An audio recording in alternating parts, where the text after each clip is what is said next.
Arsenal's attack this season hasn't been very good. I've got my theories on why that could be, but I want this to be a discussion, so let me know in the comment sections why you think it is, and we can go through some of the reasoning. So, let's get into it. So first of all, why has the number of goals dropped off so dramatically from where it was last season? Last season, we had basically all of our attackers on double figures. You had Martinelli on 15, Odegaard in double figures, Nketiah in double figures, Jesus in double figures, and Bukayo Saka in double figures.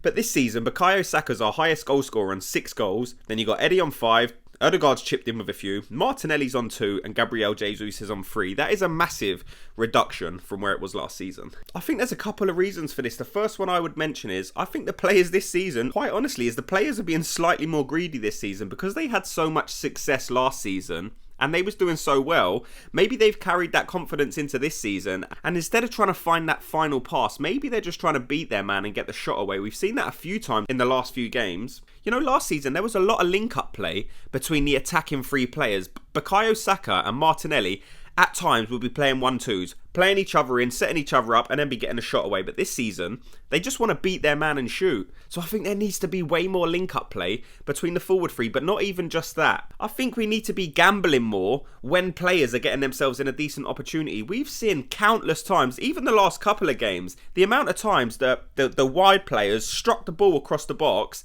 and it's just rolled out the other side. Now, if the wide player on the opposite wing had just gambled, there's at least a few easy tapping goals there for them waiting. But they don't seem to be doing that. They tried to do that a bit more against Fulham, but the chances just wasn't coming like they was against West Ham. With West Ham, in that game, there was so many chances, and that was a game where we definitely should have scored. But this Fulham game was totally different. We lacked that clinical edge. We lacked the fluidity. We lacked the creativity needed to really try and create some chances for ourselves. So I think that's a couple of reasons why we're not producing the numbers that we were last season. But I think we do need to go out and sign that top level world-class goal scorer in January if we can. You know, it's January now, so the market's open, so hopefully there will be some movement in and around Arsenal, you know, and obviously we're going to be keeping you updated on that, so make sure you're subscribed. But the frustration for Arsenal at the minute, unfortunately, doesn't just end with the attack. You know, Arsenal's defence for me has been very shaky. Last season we had a brilliant defence. Even early in this season we had the best defence in the league. But for some reason it's gone a bit stale these past few games. You know, we've seen Gabriel make some mistakes. We've seen Saliba,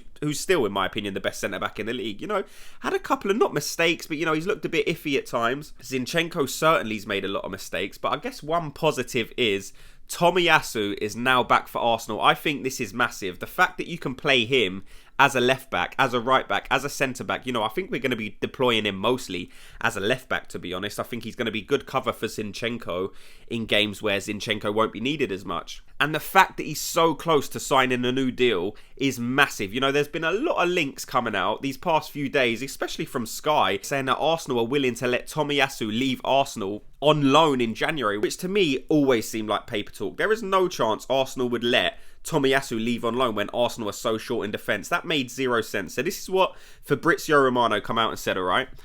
So Arsenal are advancing to final stages of negotiations for Tomiyasu's new long-term contract with salary rise. It's getting closer. Tomiyasu will not leave Arsenal in January. He's 100% part of Arsenal's plans despite links with Italian clubs. So that's Fabrizio Romano there, basically rubbishing the claims that Tomiyasu was set to leave in January, or that even Arsenal were willing to listen to proposed offers. This was never a deal that was going to happen, and I'm so glad that Tomiyasu is close to signing a new deal. It's brilliant that he's back from injury, but as we know, the Asia Cup is coming up in a couple of weeks' time, so unfortunately we're not actually going to get to see him play again for Arsenal, because by the time our next game rolls around, he's actually going to be at the Asia Cup. But brilliant for when he returns. It's great to have another defensive option, and God knows we need that at the minute with how our defence is performing, well, how our whole team is performing, to be fair. We've not been at the levels needed, and having players like Tomiyasu back, Partey back, and there was an article I saw today saying that Partey is likely to miss the AFCON due to his injury, or there's been a longer length predicted needed for his recovery time. So hopefully by the time Tomiyasu's back, we're going to have Partey back as well, and that will go a very long way in helping strengthen this Arsenal team. The Arsenal spine at the minute